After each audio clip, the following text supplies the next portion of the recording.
Hello guys, ഈ Christmas vacation ഞങ്ങൾ പോയത് ഹൈദരാബാദിലെ ഗോൽക്കൊണ്ട ഫോർട്ടിലാണ്. ഈ ഹൈദരാബാദിൽ ഇരുന്നിട്ട് ഗോൽക്കൊണ്ട ഫോർട്ട് ഞാൻ ആദ്യമായിട്ടാണ് കാണുന്നത്. ഇപ്പോൾ ചെറുതായിരിക്കുന്ന സമയത്ത് നമ്മൾ ഒരു ചൂടുള്ള സമയത്താണ് കയറി പോയിട്ടുണ്ടായിരുന്നത്. അപ്പോൾ നമ്മൾ ചൂടുള്ളത് കൊണ്ട് നമുക്കവിടെ മുഴുവനായിട്ട് കയറാൻ പറ്റിയിട്ടുണ്ടായിരുന്നില്ല. അപ്പോൾ നമ്മൾ ആദ്യമേ ഈ കോട്ടയിലേക്ക് കയറി പോകുമ്പോൾ ഇതുപോലെ വലിയൊരു എൻട്രൻസ് ഉണ്ട്.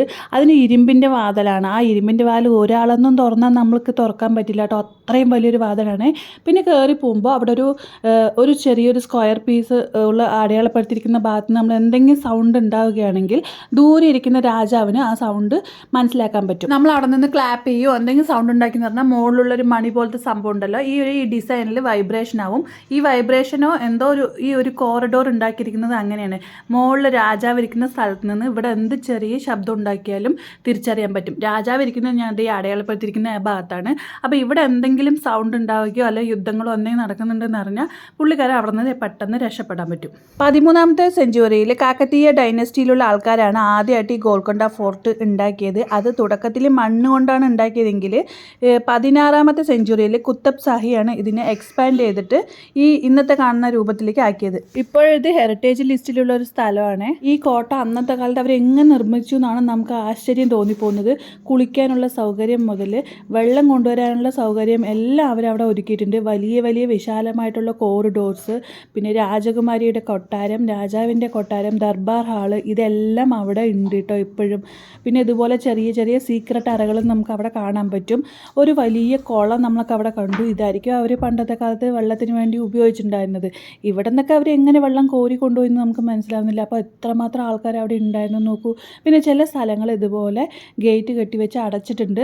ഇത് അന്നത്തെ കാലത്ത് തന്നെ അടച്ചിട്ടതാണോ പ്രിസനാണോ എന്നൊന്നും നമുക്ക് അറിയില്ല. ഇപ്പം അത് അടച്ചിരിക്കുകയാണ്. കോട്ടയുടെ എല്ലാ ഭാഗത്തേക്കൊന്നും നമുക്ക് കയറിപ്പോകാൻ പറ്റില്ല. പല ഭാഗങ്ങളും ഇരുട്ട് നിറഞ്ഞതാണ്. അവിടെയെല്ലാം വവ്വാലുകളുടെ താമസ സ്ഥലമാണിപ്പോൾ. അവിടേക്കൊന്നും ഇപ്പോൾ വെളിച്ചം പോലും ഇല്ല. ചില സ്ഥലങ്ങളെല്ലാം അവർ അടച്ചു വെച്ചിട്ടുണ്ട്. അതെന്തുകൊണ്ടോ നമുക്ക് പ്രവേശനം ഇല്ല കേട്ടോ.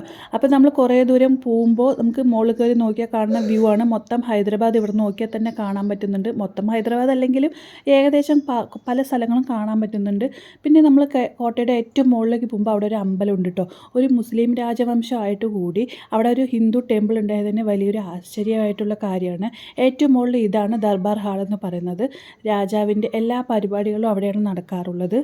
പരിപാടികളും മീറ്റിങ്ങും പിന്നെ കാര്യങ്ങളും രാജാവിനോടുള്ള പരാതി പറയാൻ വരുന്നതും എല്ലാം അവിടെ വെച്ചിട്ടായിരിക്കും നമ്മൾ വിചാരിക്കുന്നു. പിന്നെ ഇപ്പോൾ നമ്മൾ ആ ദർബാർ ഹാളിൻ്റെ മുകളിൽ നോക്കിയാൽ ഒരു ആർമി ട്രെയിനിങ് സെൻറ്ററൊക്കെ കാണാൻ കഴിയും. രാജാവിന് ഈ മുകളിൽ നിന്ന് നോക്കുമ്പോൾ കാണുന്ന വ്യൂ ആണ് ഇത്.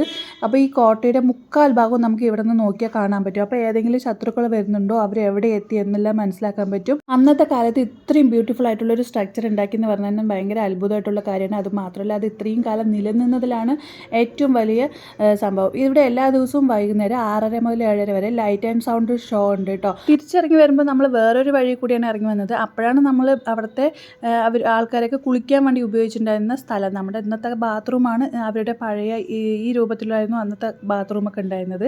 അപ്പോൾ ഇതൊരു അടിപൊളി സംഭവം കേട്ടോ ഗൈസ്. ഇത് ശരിക്കും ഉച്ചവരെ കാണാനുണ്ട്. രാവിലെ കയറിയ ഉച്ചവരെ കാണാനുണ്ട്. അപ്പോൾ നിങ്ങൾക്ക് എപ്പോഴെങ്കിലും ഒരു അവസരം കിട്ടുകയാണെങ്കിൽ കാണാൻ വരണം.